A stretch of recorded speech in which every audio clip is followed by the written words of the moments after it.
Buenas tardes. ¿Listos para la palabra de Dios? Muy bien. Hoy vamos a tener nuestra última enseñanza sobre esta serie que hemos aprendido tanto, ¿verdad? Ha sido una bendición saber que Dios nos cuida de muchas maneras y los ángeles son servidores de Él. Tenemos una lucha también contra los ángeles caídos, pero finalmente, pues, sabemos que Dios, estamos en sus manos y Él nos cuida. Los ángeles y la muerte de un cristiano. ¿Qué papel tienen los ángeles cuando un cristiano muere? Vamos a leer un texto que es en Lucas 16, versículo 22. Lucas 16, 22.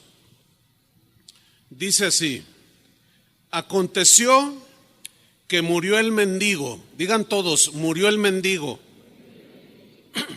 y fue llevado por los ángeles al seno de Abraham. Y murió también el rico, murió el rico, digan todos, a todos les llega, y fue sepultado. Hasta ahí vamos a leer esta lectura. Uno de los temores más fuertes en todos los seres humanos, sin excepción, pues es el temor a la muerte, no hay duda. Todos en algún momento de nuestra vida sentimos ese temor a la muerte. Ayer, después de la reunión del sábado, que se da el mismo mensaje, un joven como de unos 18 a 20 años se acercó conmigo, dice: pastor, yo estoy bien asustado, dice, tengo días que tengo un miedo de morirme.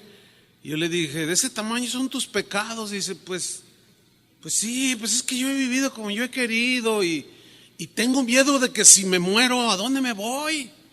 Y bueno, platiqué con él, pero yo vi a un joven de 18 años temeroso de la muerte.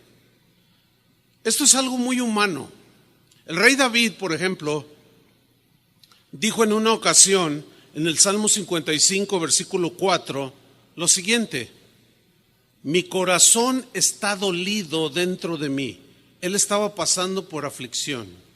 Pero luego añadió: y terrores de muerte, no terror, terrores, dice, de muerte sobre mí han caído.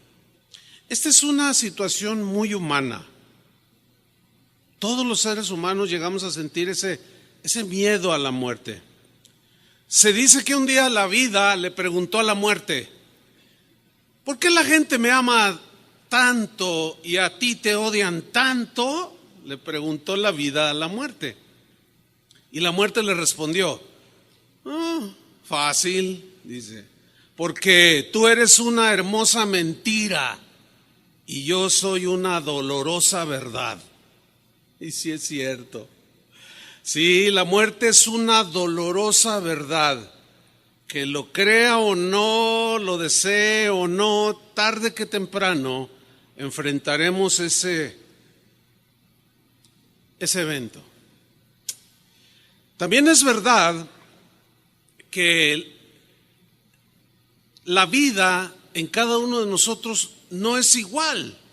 Vemos aquí en el texto que leímos que había un rico que vivía pues con holgura, pero también vemos a un pobre. Entonces la vida es distinta para cada uno de nosotros. Pero murió el mendigo y murió el rico. Muere el pobre, muere el rico. Muere el sabio, muere el ignorante. Muere el doctor, muere el albañil. Muere el sabio y muere el que sabe mucho y muere el que no sabe tanto. Pero a todos, tarde o temprano, enfrentamos la muerte. La muerte, esa palabra. Según la Biblia, la muerte es una palabra que viene del griego y significa literalmente separación. Es decir, cuando una persona muere, se separa su alma de su cuerpo. Su cuerpo queda en la tierra y su alma vuela a solo dos lugares existentes: el cielo o el infierno, según la Biblia.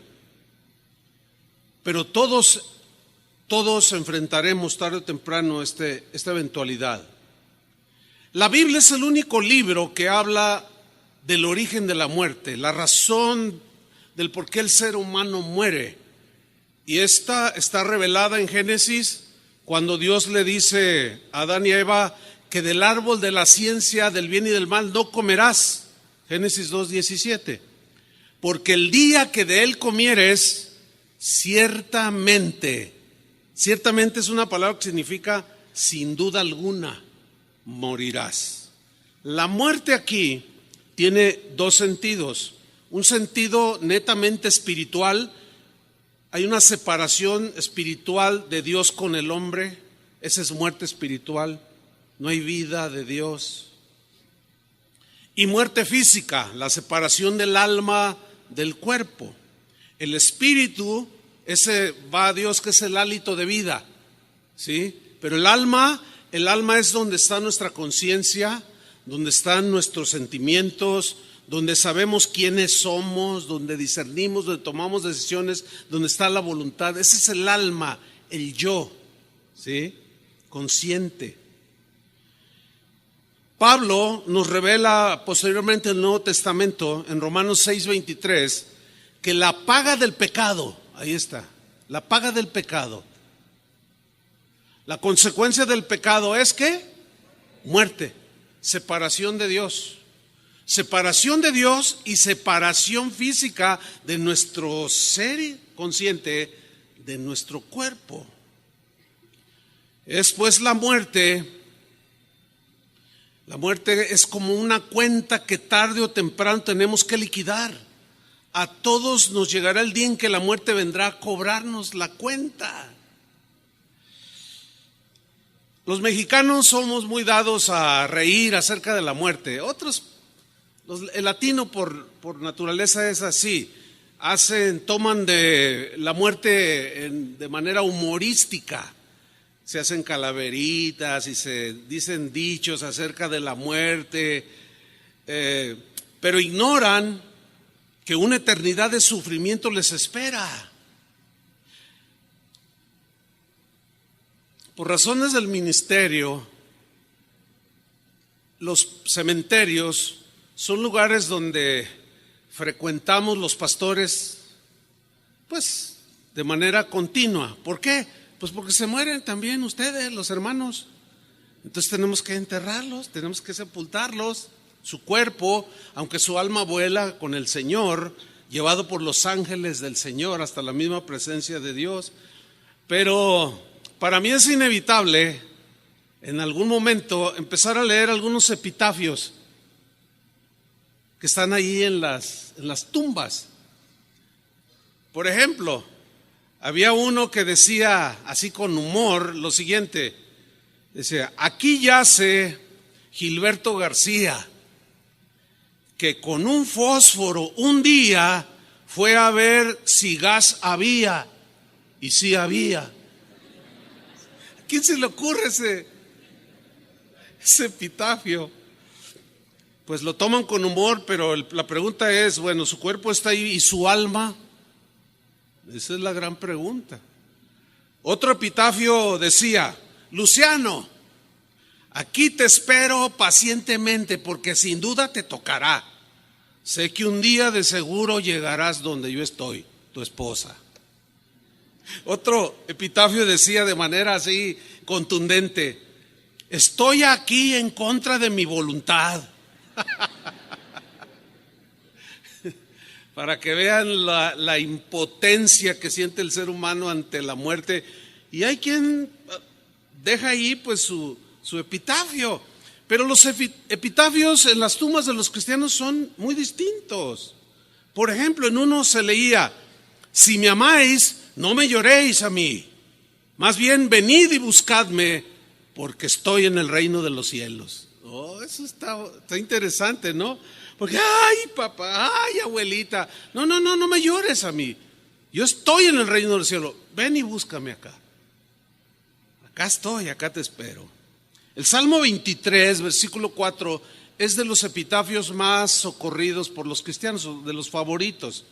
Dice así: aunque ande, o a pesar de que ande en valle de sombra de muerte, no temeré mal alguno, porque tú estarás conmigo. Tu vara y tu cayado me infundirán aliento. Juan 11:25 es otro epitafio que aparece mucho en las tumbas de los cristianos. Y tomado Juan 11:25 dice: yo soy la resurrección y la vida. El que cree en mí, aunque esté muerto, vivirá. Así es que, hermanos, vayan escogiendo su epitafio. Yo ya tengo el mío. ¿Quieres saber cuál es? Espera que sea que me muera. Pero imagínate que tú no alcanzas a pedir tu epitafio y que lo pongan, pero lo pone tu esposa, y que diga algo así como: aquí yace el hombre más fiel, trabajador y excelente padre que ha existido sobre la tierra. ¿Te gustaría ese epitafio, varón? ¿Y si te mueres ahorita, sí te lo pondría tu esposa? Ay, ay, ay. O imagínate, esposa, que pues te tocó a ti y te ponen un epitafio: aquí yace la mujer más virtuosa que conocí en toda mi vida. ¿Les gustaría ese epitafio, señoras? ¿Arreglaron la cama hoy en la mañana? Bueno, ya mejor lo dejamos ahí. Me voy a meter en problemas. Para los cristianos la muerte es un evento inevitable, lo mismo que para los no cristianos. Pero es muy, muy diferente cuando un cristiano muere.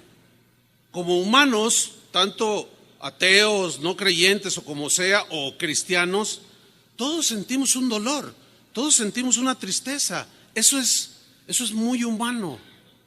Sentimos aflicción. Sin embargo, para nosotros, los cristianos, es muy diferente a pesar del dolor. Pablo, en Filipenses 1:21, dijo una verdad contundente respecto a la muerte.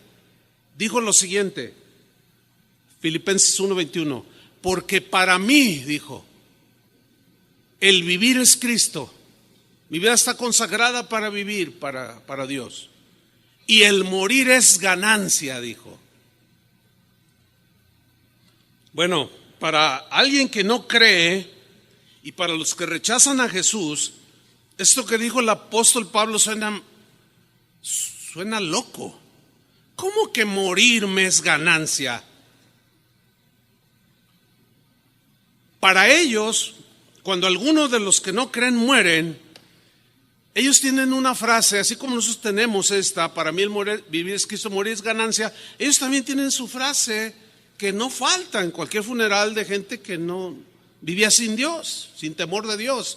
Ellos dicen: lamentamos la terrible pérdida de fulano de tal. Para ellos es una pérdida, pero ellos creen que es una pérdida nada más porque se murió y ya no lo van a ver. Pero no ven el otro lado, no alcanzan a ver más allá, hacia la eternidad. ¿Dónde está su alma? Esa es la gran pregunta.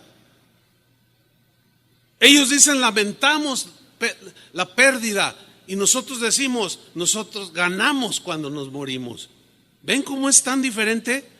El rey Salomón, que era muy sabio, en Eclesiastés 7, versículo 1, dijo algo distinguiendo de lo bueno, de lo malo, de lo bueno, de lo mejor, lo más excelente. Dijo: mejor es el día de la muerte que el día del nacimiento. Suena raro, ¿no? A ver, mejor es el día de la muerte que el día del nacimiento. ¿Por qué dijo eso? ¿Qué significa?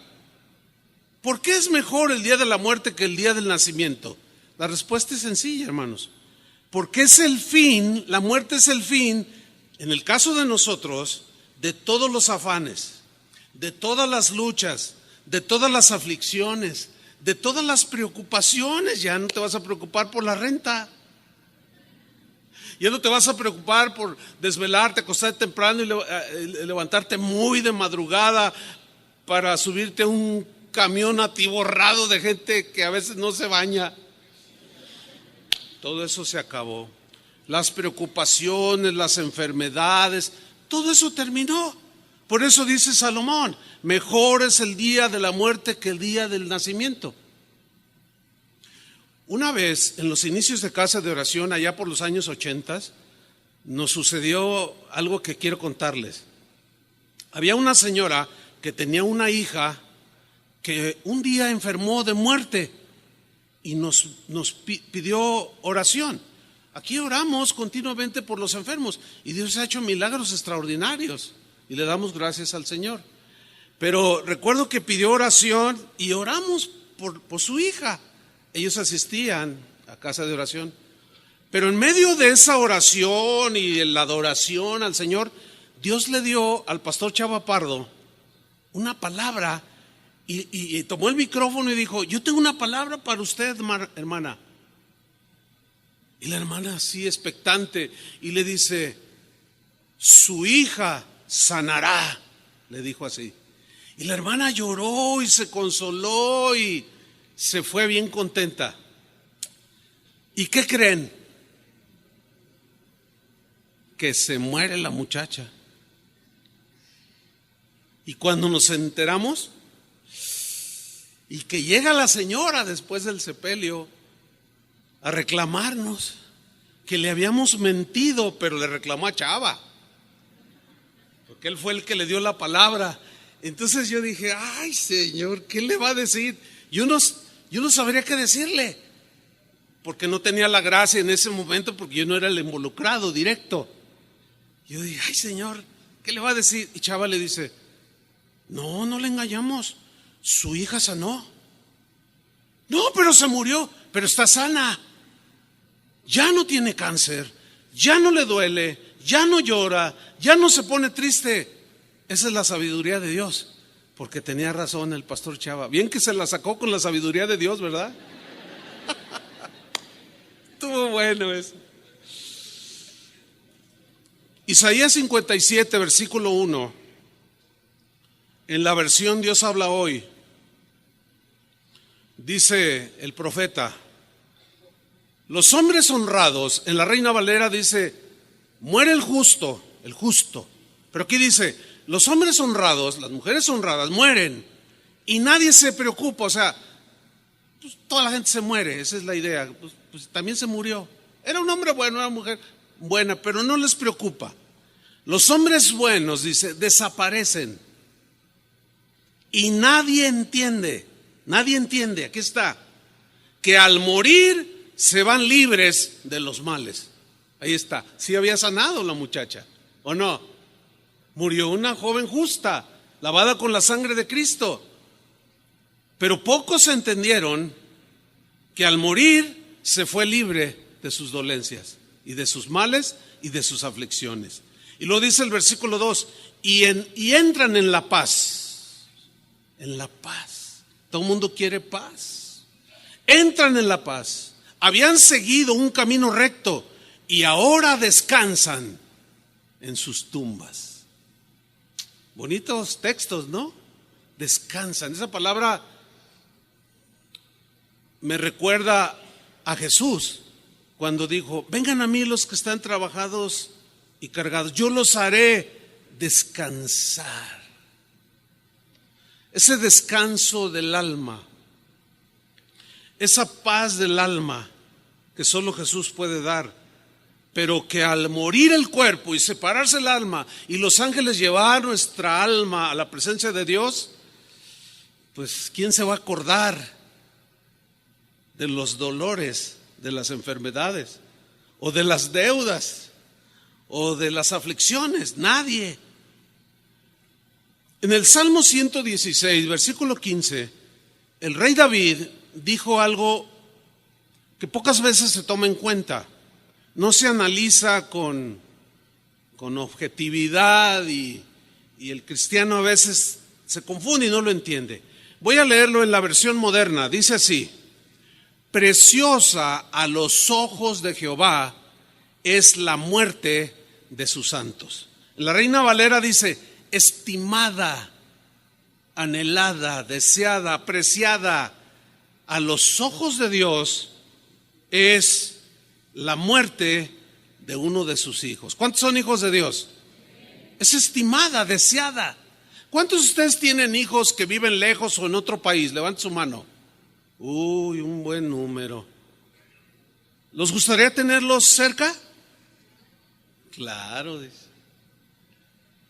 Pues quisieran que el hijo viviera cuando menos aquí en Guadalajara, pero vive lejos. Ustedes lo quisieran tener con ustedes.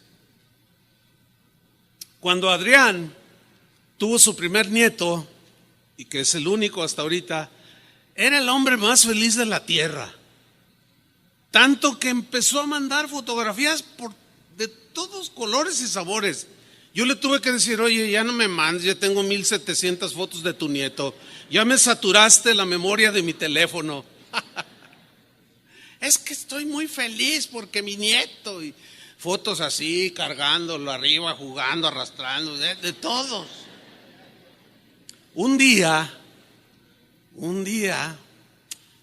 llega a la oficina y lo veo así su rostro muy apocado, así muy triste. ¿Qué tienes, profe? No, yo no sé qué voy a hacer. ¿Qué pasó?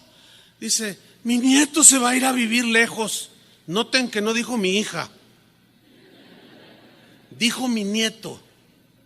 Claro que ama a su hija y a su yerno, pero él dijo: mi nieto se va a ir a vivir lejos. Yo le dije: ¿a dónde se va? Y él dijo: a Los Cabos. Le digo: está cerquita, ya tendrás los tuyos, me dijo. Claro, uno quiere a sus seres queridos junto a uno. ¿Cuántos son hijos de Dios? Pues Dios nos anhela junto a Él. Pero qué extraño, no deseamos morirnos. Hay una aparente contradicción ahí. Él, estimada es a sus ojos, deseada, que nosotros partamos para estar con Él. Y luego nosotros decimos: no, Señor, ya tengo 120 años, pero sáname. Y aumentame y dame otros 500. Como que nos hace falta también anhelar estar con Él. Los primeros cristianos deseaban y anhelaban estar con Él. No que desearan de manera grotesca la muerte, porque sabían que un día vendría, pero sí tenían un sentido común bien afinado. El cristiano, pues, es un feliz ganador cuando muere. ¿Cuántos dicen amén? Porque va a la presencia del Señor, llevada por los ángeles del Señor. El asunto es con los que nos quedamos aquí. Yo he tenido la oportunidad de sepultar a un montón de hermanos. Un fin de semana se murieron 3 el mismo día, un sábado.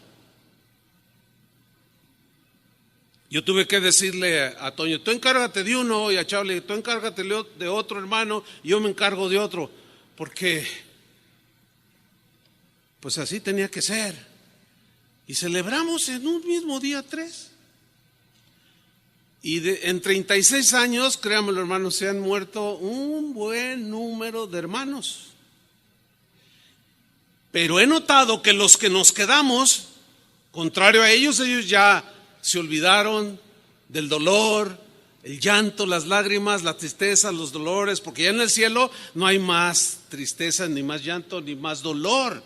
Pero he observado que los que nos quedamos aquí tenemos que seguir luchando, tenemos que seguir peleando contra aquello que nos lastima.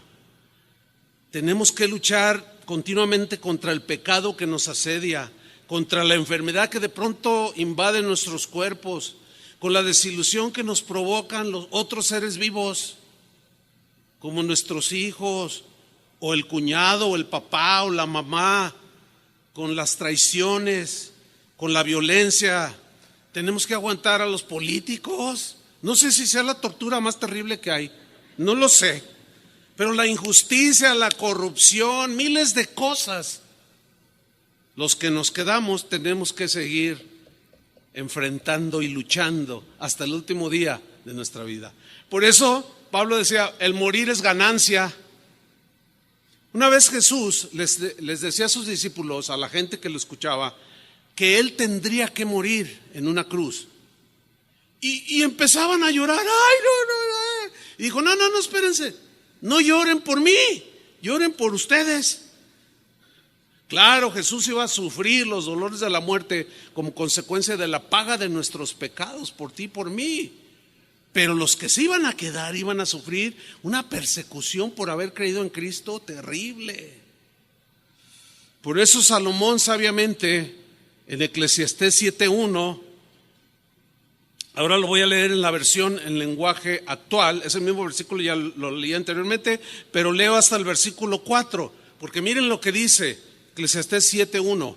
Más vale, dice, más vale ser respetado que andar bien perfumado. Tú puedes oler bien bonito, a limpio, higiénico, pero es de mucha más valor, según Salomón, que la gente te respete, y el respeto se gana por el comportamiento que tienes. Y empieza a contrastar lo que es de más valía. Y luego añade, más vale el día en que morimos que el día en que nacemos, que ya lo expliqué, la razón. Es de más valor. Versículo 2, vale más ir a un entierro que a una fiesta. ¿Y los fiesteros? ¿Cómo? Está loco ese Salomón. ¿Cómo va a ser mejor ir a un entierro que a una fiesta? ¿Por qué, siendo sabio, dijo eso? Ahorita vamos a ver por qué lo dijo, con sabiduría.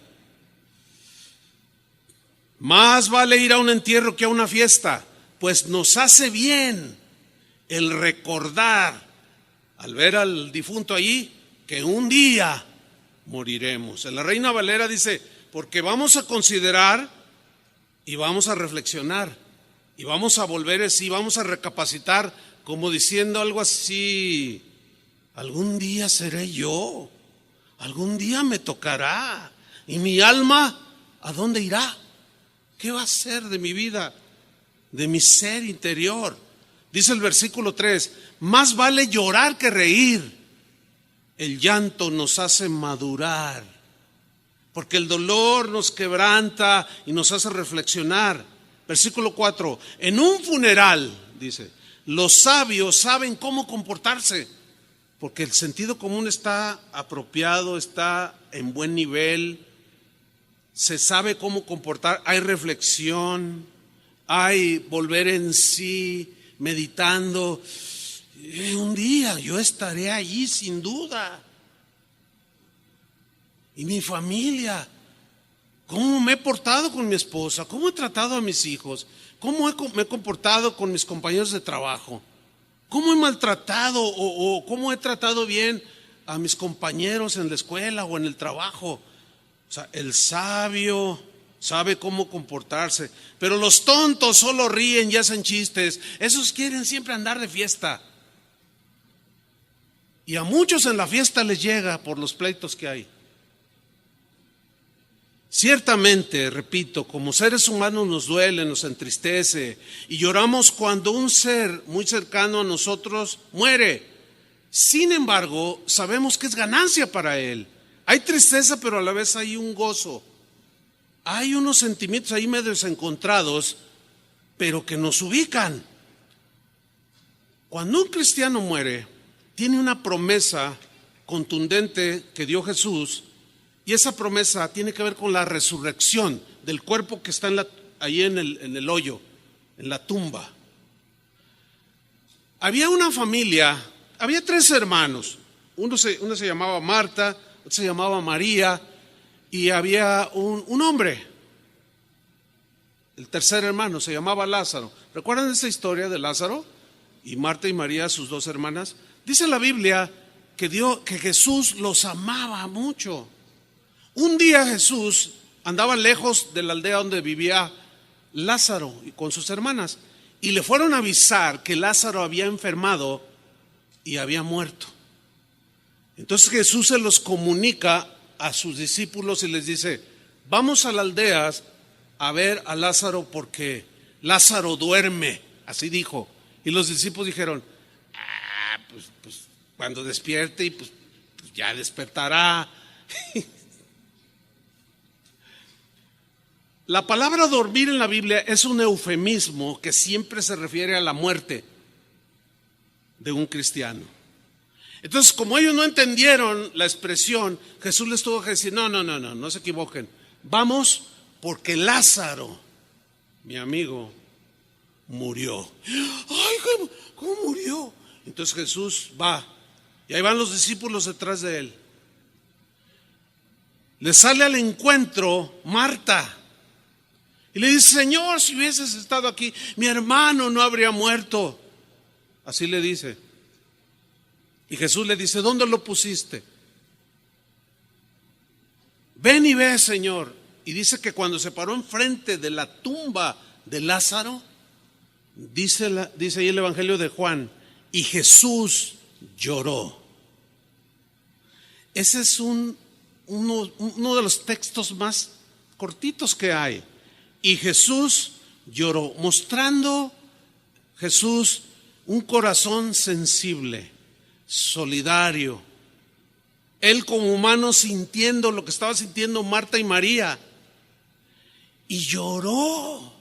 Llorar cuando se muere un ser querido no es un pecado ni falta de fe, como algunos pues afirman por allí, al no entender todo el contexto de la Biblia. No, Jesús lloró porque lo amaba, lloró porque tenía que ser así, aunque él sabía lo que iba a hacer con Lázaro. Ustedes conocen la historia. Él sabía, dice, lo que iba a hacer, o sea, a resucitarlo de entre la muerte. En Juan 11:23, Jesús le dice a Marta: tu hermano resucitará, le dice. En el versículo 24, Marta le dijo: yo sé que resucitará en la resurrección, en el día postrero, o para el día del juicio. Ella tenía buena enseñanza acerca de la resurrección. Pero Jesús le dice en el 25, yo soy. No es una doctrina inventada, no es una filosofía, es una verdad. Y esa verdad es Jesús mismo. Dice, le dijo, yo soy la resurrección y la vida. El que cree en mí, aunque esté muerto, yo no tengo la menor duda que señaló la tumba de Lázaro. Aunque esté muerto, ¿qué dijo? Vivirá. Y luego había muchos a su alrededor, los discípulos y gente que le lloraba, que estaban ahí en el funeral o que habían estado en lamentación por días. Y voltea con los demás y les dice, y todo aquel que vive, que tiene vida ahorita y cree en mí, no morirá eternamente. Qué promesa tan contundente. ¿Cuántos creen de ustedes que tienen vida ahorita? ¿Creen? No morirán eternamente. Es una promesa de vida eterna. Dijimos que la muerte es la separación del alma del cuerpo. El espíritu también vuelve a Dios, dice que lo dio, dice Eclesiastés. Pero ¿cuál es el papel de los ángeles cuando un cristiano muere? Aquí es donde entramos en la materia.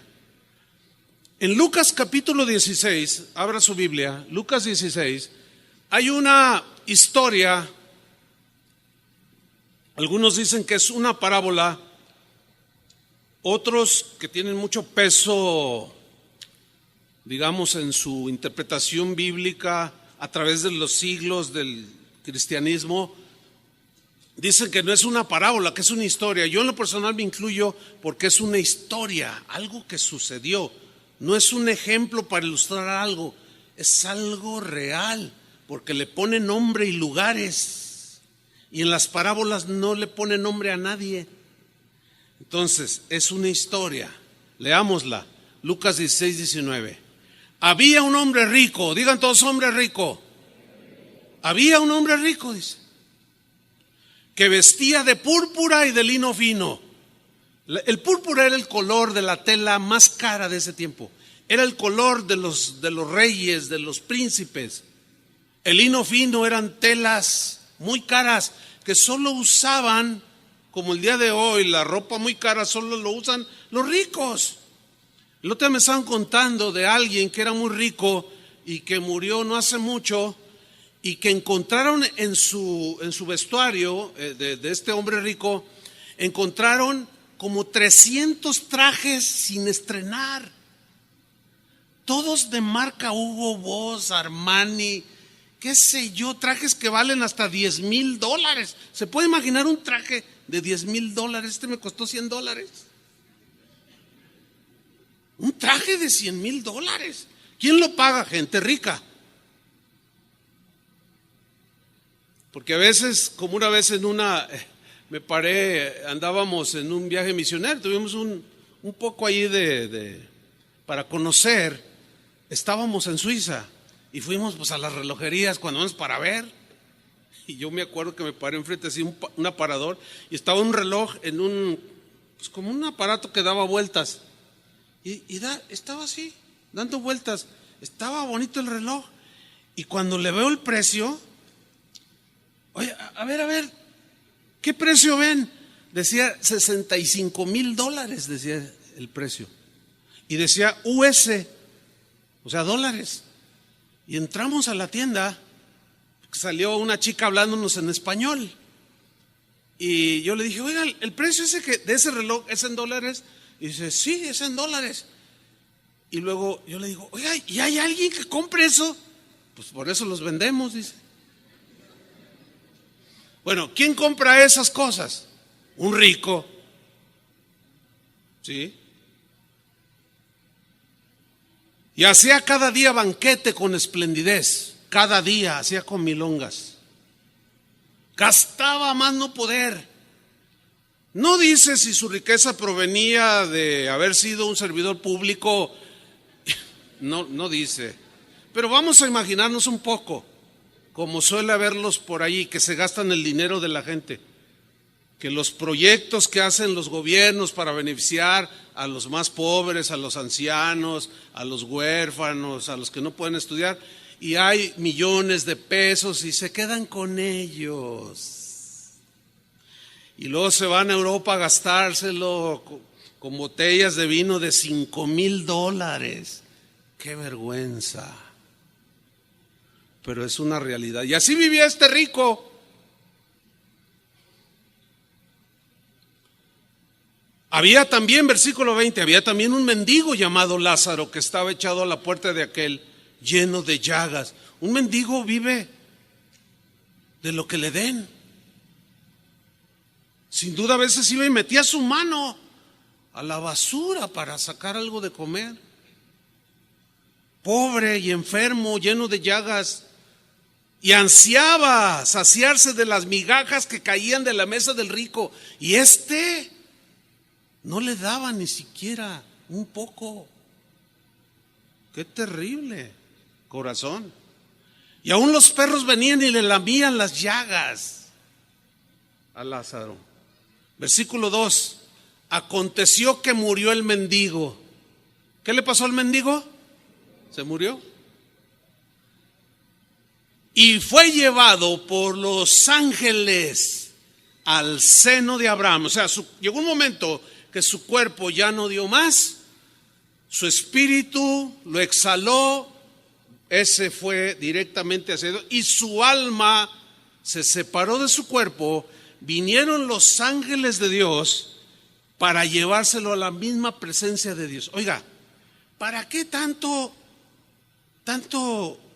protocolo o los ángeles aquí, por allá y más allá? ¿Por qué hasta aún después de la muerte de un creyente, pues se entiende por el final de la historia que Lázaro, aunque pobre, era rico en fe? ¿Por qué tiene que ser así? No nos olvidemos lo que dijo Pablo: no tenemos lucha contra carne y sangre, sino contra principados, contra potestades, contra gobernadores de las tinieblas de este mundo. Esos principados, potestades son ángeles caídos, demonios. Eso ya lo explicamos, lo recuerdan, ¿no? Bueno, según la Biblia hay 3 cielos. El cielo, el primero, es la atmósfera donde nosotros vivimos, donde respiramos el aire. Eso sería el primer cielo. El segundo cielo es cuando pasamos la atmósfera terrestre. Allá ya se necesita inhalar oxígeno artificial, pues. Si vas en un avión o en un cohete rumbo a la luna, qué sé yo, tienes que respirar de manera artificial oxígeno. Ese es el segundo cielo. Y el tercer cielo es la habitación de Dios. Ok, ¿dónde pululan y tienen su actividad los ángeles caídos? En el primero y segundo cielo. Porque en el tercero ya no, en el tercero de allá fueron expulsados. Entonces, cuando el alma de un cristiano muere, los demonios quieren aún después de la muerte de un cristiano dañarlo. Por eso es que el Señor asignó ángeles que en el momento que nuestra alma sale, nos toman y nos dirigen. ¿Cuántos? Han de ser millones de ángeles cuidándonos, guardándonos con espadas relucientes tipo Jedi, qué sé yo. Por decir algo que se me ocurrió allí. Aquí no te acercas y no lo tocas, porque este es hijo de Dios y será llevado por los ángeles de Dios a la misma presencia de Dios. Eso es lo que dijo Jesús. No es ninguna parábola, no es ningún ejemplo, nada más así. Es una realidad. Fue llevado por los ángeles al seno de Abraham y murió también el rico. Digan todos, también los ricos se mueren, díganlo. No solo el pobre, también los ricos. Y todos. Y fue sepultado. Ahora, sígame con mucha atención, versículo 23. Y en el Hades, digan todos el Hades. ¿Qué es el Hades? Bueno, vamos a responder más adelante esa pregunta. Y en el Hades alzó sus ojos. Quiero que pongan mucha atención. ¿Dónde estaba el cuerpo del rico? ¿Dónde estaba el cuerpo? Díganlo fuerte. Sí, no, dije el cuerpo. ¿Dónde estaba el cuerpo? En la tierra, sepultado. En el Hades estaba su alma. Yo quiero que noten que el alma sigue con la capacidad de sentir dolor, de captar las vibraciones del dolor, las sensaciones de sed, de sufrimiento. Es bueno notar eso. Alzó sus ojos, pero si su cuerpo estaba allí, es que el cuerpo nada más es como el vehículo donde nuestro yo, nuestro ser habita. Y estos ojos son como un traje especial. Pero al morir se separa y se va o al cielo o al infierno. Pero el cuerpo queda allí. Entonces vemos que el alma de este hombre rico que vivió como él había querido, ha oído a todos esos que dicen, yo vivo la vida como quiero, nadie me dice lo que yo tengo que hacer. Pues sí, tienen razón, yo también vivo la vida como me da la gana. ¿Ustedes también? Yo sí. A mí me da la gana seguir a Jesús. ¿A ustedes también? A mí me da la gana adorarlo, a mí me da la gana caminar con Dios. Cada quien vive como le da su gana. Y el rico vivió así. Y su alma de pronto se encuentra en ese lugar de tormento. Y dice que alzó sus ojos estando en tormentos. Le dolía, aunque su cuerpo estaba allí. Y vio de lejos a Abraham y a Lázaro en su seno junto a él. Entonces él dando voces, ¿hablaba el alma? Eso es lo que dice, o sea, sigue teniendo las mismas capacidades después de muerto el cuerpo, el alma sigue teniendo esas capacidades de ver, sentir. Y mira lo que le dice: ten misericordia de mí y envía a Lázaro para que moje la punta de su dedo en agua y refresque mi lengua, porque estoy atormentado en esta llama. Tuvo sed. Pero Abraham le dijo: hijo, Acuérdate que recibiste tus bienes en tu vida. ¿Sí o no? Sí, viviste como te dio tu gana. Pues sí, viví como me dio mi gana. Pero fuiste un hombre corrupto. Fuiste un hombre sin misericordia, sin bondad, sin generosidad. Dice, acuérdate que recibiste tus bienes en tu vida. Lázaro también males. No tuvieron la misma clase de vida terrenal, pero espiritualmente eran diferentes. Pero ahora, dice Abraham, este es consolado aquí y tú atormentado, le dice. Además de todo esto, una gran cima está puesta entre nosotros y vosotros. Nosotros son los salvos, los creyentes. Y los otros, o vosotros, son los que están allá en tormento. De manera que los que quisieran pasar de aquí a vosotros no pueden, ni de allá pasar acá. Esa es una total imposibilidad. Entonces le dijo, te ruego pues, padre, que le envíes a la casa de mi padre con mi familia. Tengo 5 hermanos, para que les testifique, les haga volver en razón, para que no hagan lo mismo que yo, a fin de que no vengan ellos también a este lugar de tormento. Y Abraham le dijo, a Moisés y a los profetas tienen, óiganlos, significa las escrituras. Tienen los escritos de Moisés, tienen los escritos de los profetas, a ellos oigan, lean y crean lo que dice ahí. Él entonces dijo, no, padre Abraham, pero si alguno fuere a ellos de entre los muertos se arrepentirán. Mas Abraham le dijo, si no oyen a Moisés y a los profetas, o sea, si no creen las escrituras, tampoco se persuadirán, aunque alguno se levantare de los muertos. Qué historia, ¿no? Ahora, aquí voy a entrar en un punto un poco difícil. Quiero que me pongan mucha atención. Seguramente al leer las escrituras usted ha leído palabras como el Seol, el Hades, el infierno, el lago de fuego, el paraíso y el seno de Abraham. ¿Sí? Ok, quiero hablar muy breve acerca de estos lugares que parecen distintos, pero no. Por ejemplo, mire, el apóstol Pablo habló del paraíso como un sinónimo del cielo. Él dijo en 2 Corintios 12:3 que había sido arrebatado al tercer cielo. Ahí es donde se toma tercer cielo. Tercer cielo. O sea, fue llevado. En el versículo 3 dice, y conozco al tal hombre, si en el cuerpo fui llevado o fuera del cuerpo que haya salido mi espíritu, mi alma, no lo sé, Dios lo sabe. Pero fíjese el versículo 4, que fue arrebatado al paraíso. Digan todos paraíso. Uy, pues, ¿qué le viene a la mente cuando dice paraíso? Un lugar de extrema belleza, de solaz, de descanso, de paz. Dice, en ese paraíso, dice Pablo, él oyó palabras inefables que no le es al hombre expresar, o que le es difícil expresar tanta hermosura que encontró allí.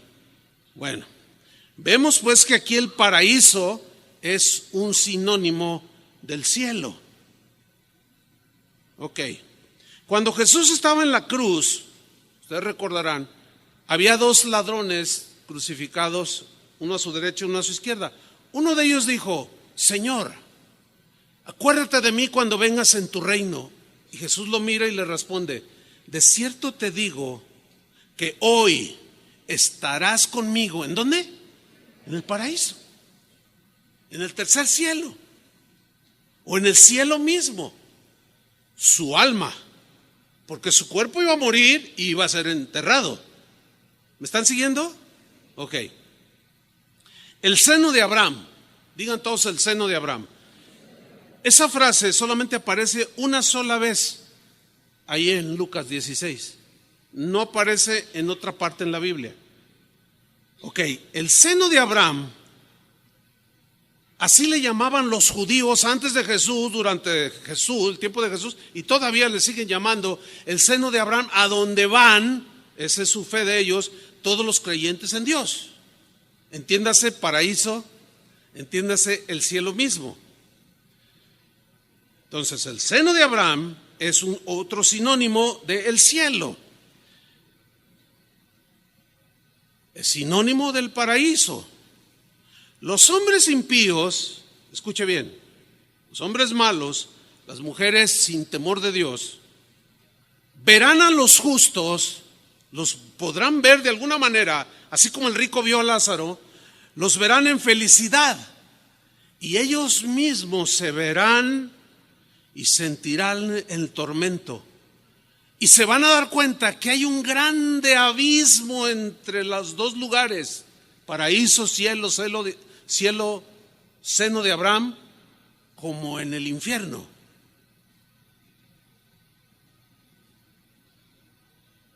Ni ellos pueden salir de allí, ni nosotros vamos a querer salir de acá.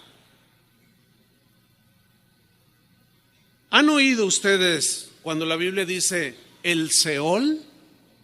¿Qué es el Seol?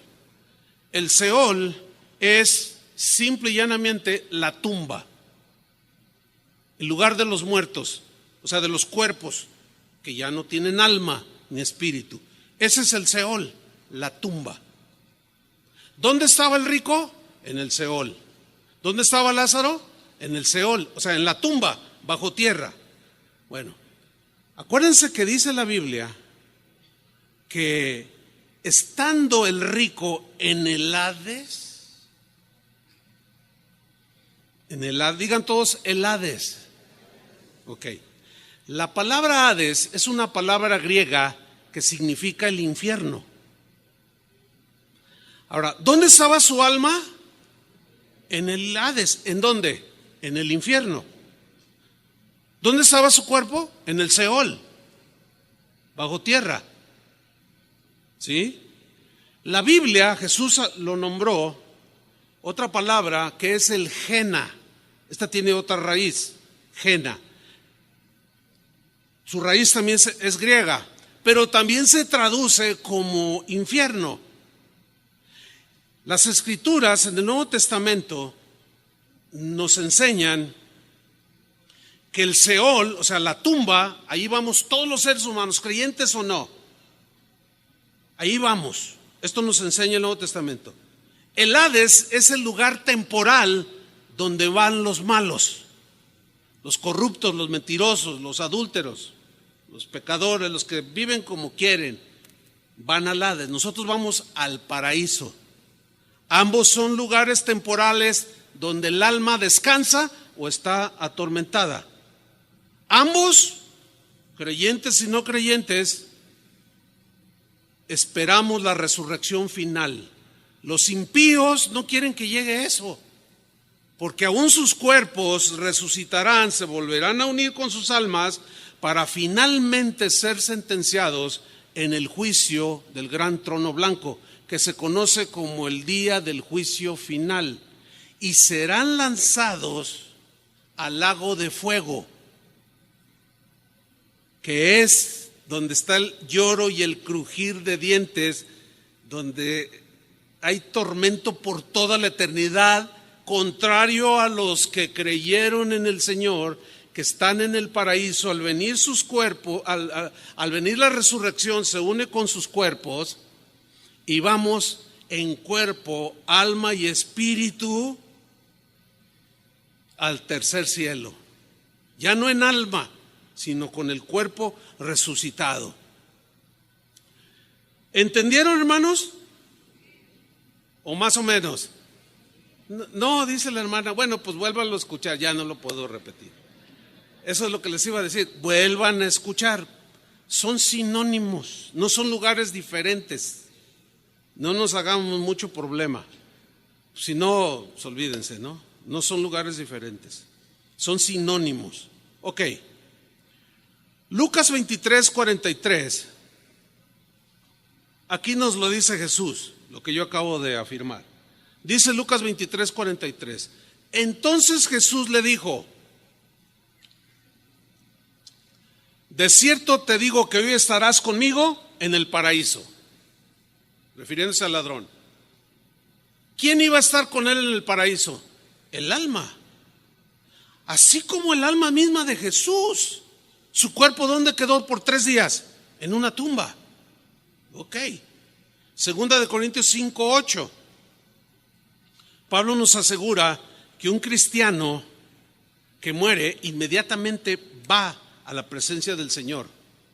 Algunos que confunden un poco el verbo dormir con que nos dormimos hasta que Él viene, y el sueño de no saber nada por un texto que viene en Eclesiastés. No, es un eufemismo, se repite. O repito. Y Pablo aquí nos lo asegura, que en cuanto un cristiano muere va a la presencia del Señor, dice, pero confiamos, y qué más quisiéramos, estar ausentes del cuerpo, o sea, ya no estar en este cuerpo, y presentes al Señor, inmediato. Filipenses 1:23, Pablo sigue hablando del mismo tema. Él tenía un conflicto. Los filipenses estaban madurando y él decía, el Señor me ha mostrado que ya voy a partir pronto, pero no sé qué sea mejor, si quedarme aquí por causa de ustedes para yo seguirlos pastoreando, ministrando, o estar con el Señor. Miren lo que él dice: teniendo deseo de partir y estar con Cristo, lo cual es muchísimo mejor. Fíjate, partir y estar ¿con quién? De manera inmediata, con Cristo.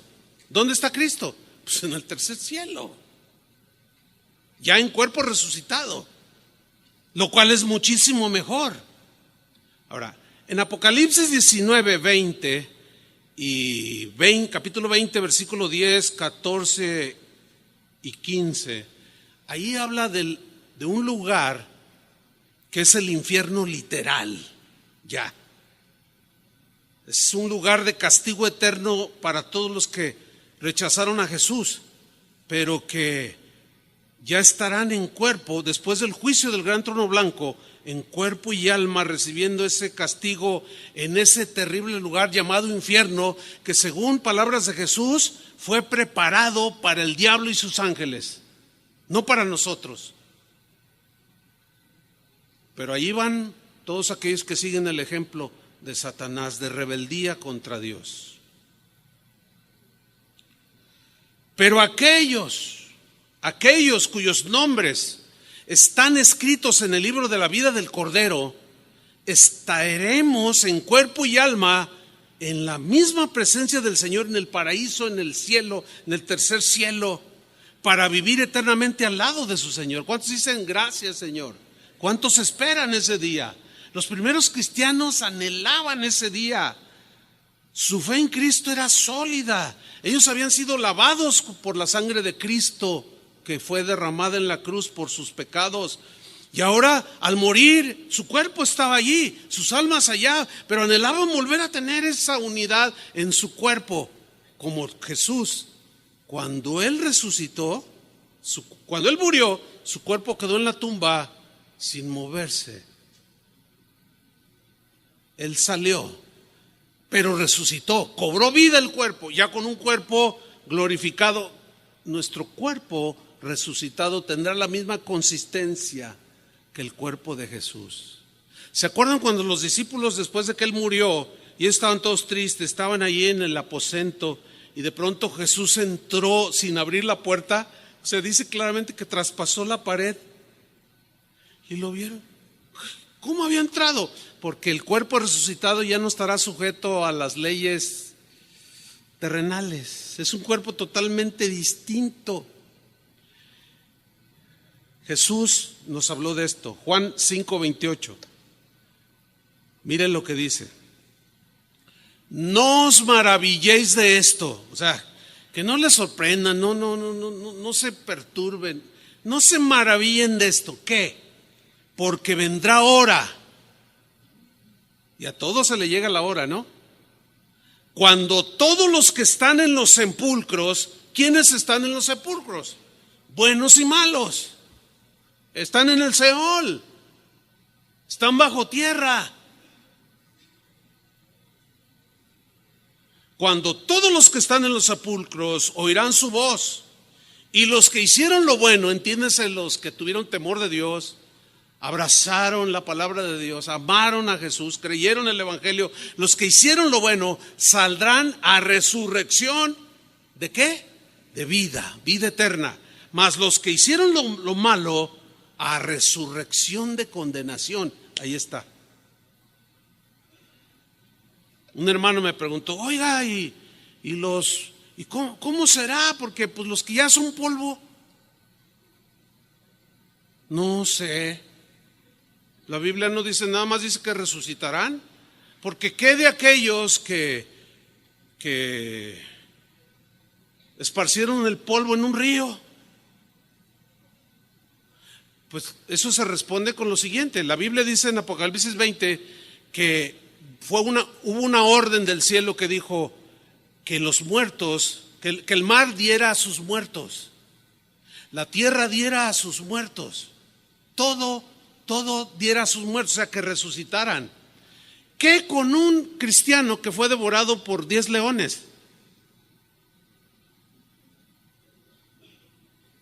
¿Dónde quedó su cuerpo?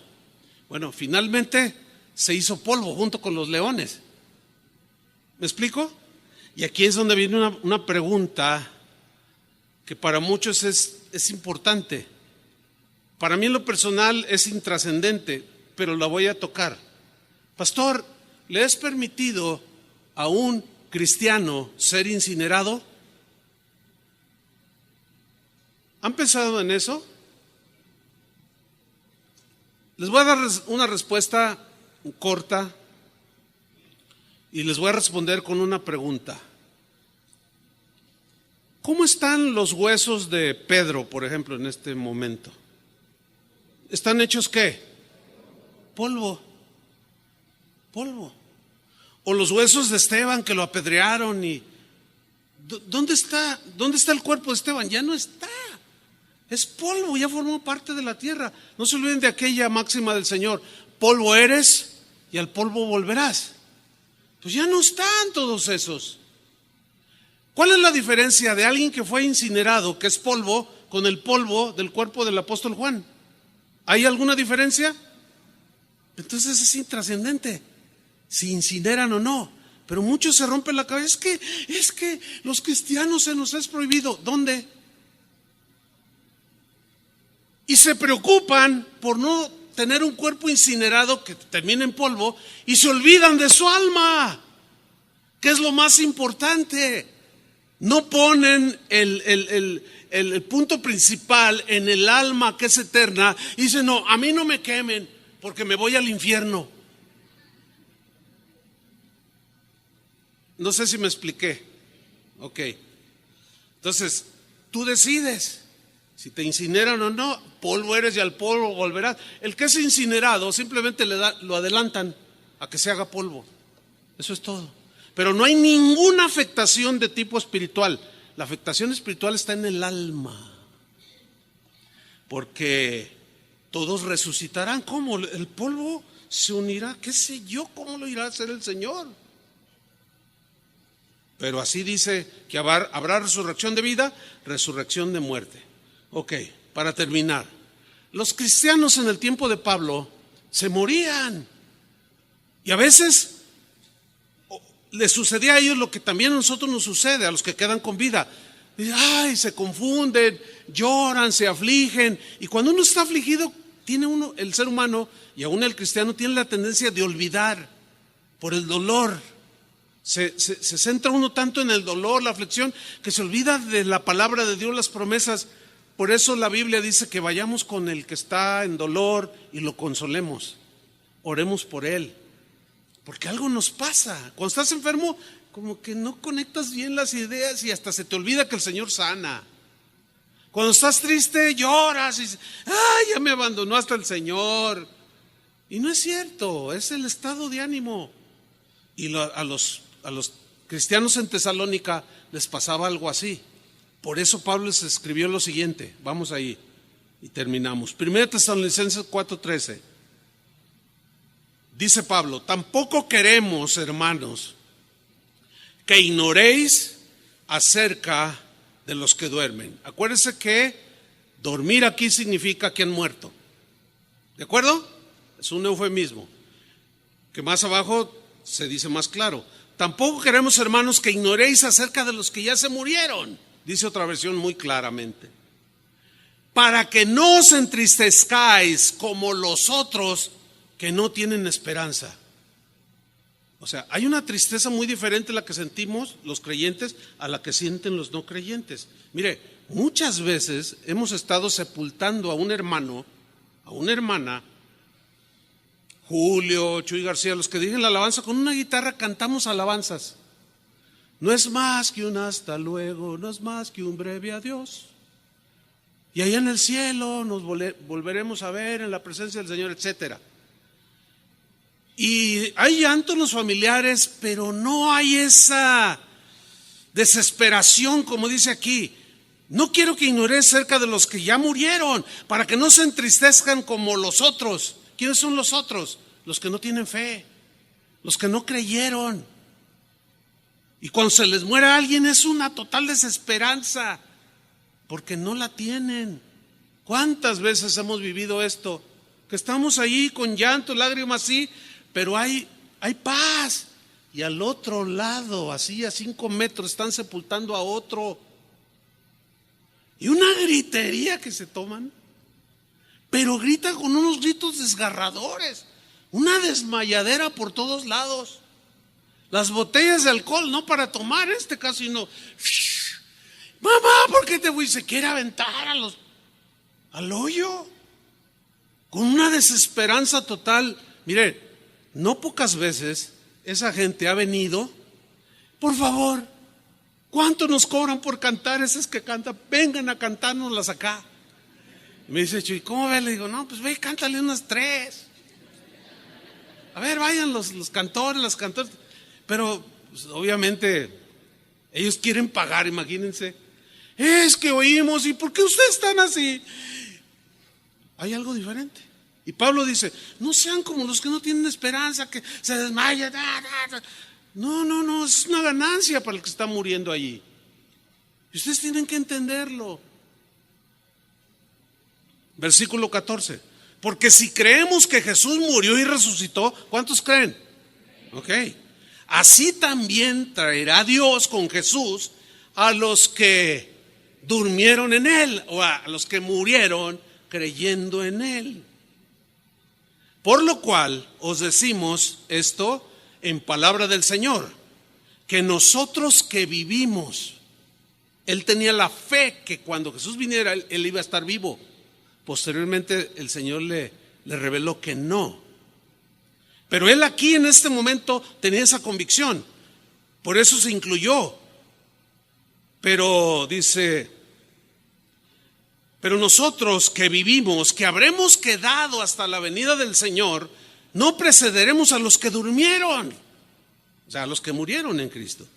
Porque el Señor mismo, con voz de mando, con autoridad, con voz de arcángel, porque acuérdense que los arcángeles eran principales que tenían autoridad y ellos ordenaban, y los miles y millones de ángeles que estaban bajo su cuidado, de Lucero, de Miguel y de Gabriel, que son los 3 arcángeles de Dios, ellos eran principales con voz de autoridad. Ahora Jesús mismo, con esa autoridad, eso significa voz de arcángel, con autoridad y con trompeta de Dios, descenderá del cielo. Y aquí ya nos dice claramente, y los muertos en Cristo resucitarán primero.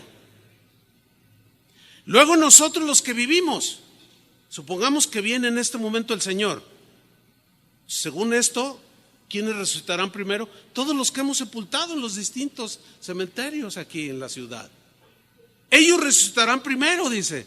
Luego nosotros los que vivimos, los que hayamos quedado, seremos arrebatados juntamente con ellos en las nubes, y en ese arrebatamiento seremos transformados. No vimos la muerte los que quedemos, o los que tengan el privilegio de no ver la muerte.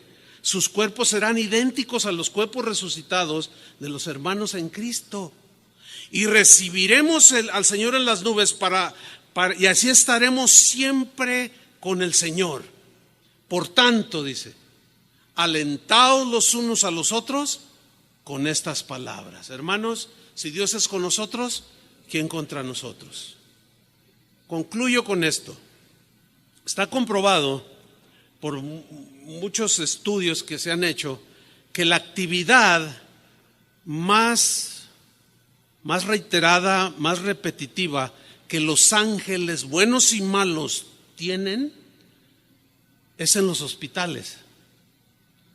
Usted pregúntele a cualquier enfermera, a cualquier doctor que trabaje en un hospital y pregúntele: oye, ¿tú sabes de historias raras, así extrañas, como que la gente, casos así como por ejemplo que sucedió aquí en el Hospital del Seguro, que está aquí como a 1 kilómetro, de una señora que gritaba desgarradoramente?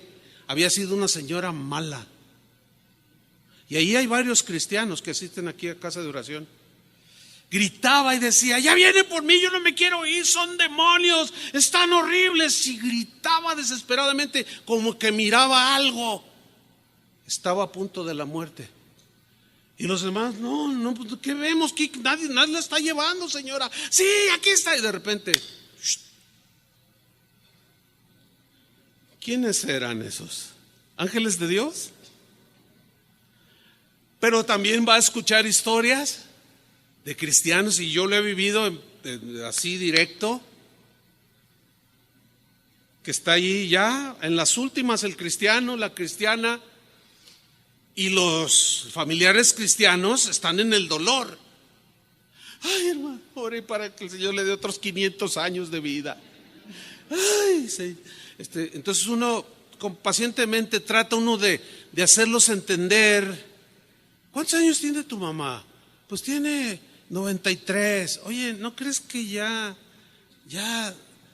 Dice: ay, es que me duele tanto, dicen. Bueno, yo tengo mi madre que está aquí oyendo el mensaje, está ya sentada atrás, tiene 95 años. Yo hablo con ella. Lo más normal, lo más natural es que ella se vaya primero. Aunque nadie sabe, ¿verdad? Pero lo más normal, por obvias razones, es que ella se vaya primero. Y ella está oyendo esto ahorita. Aquí está presente. Y yo hablo con ella de esto.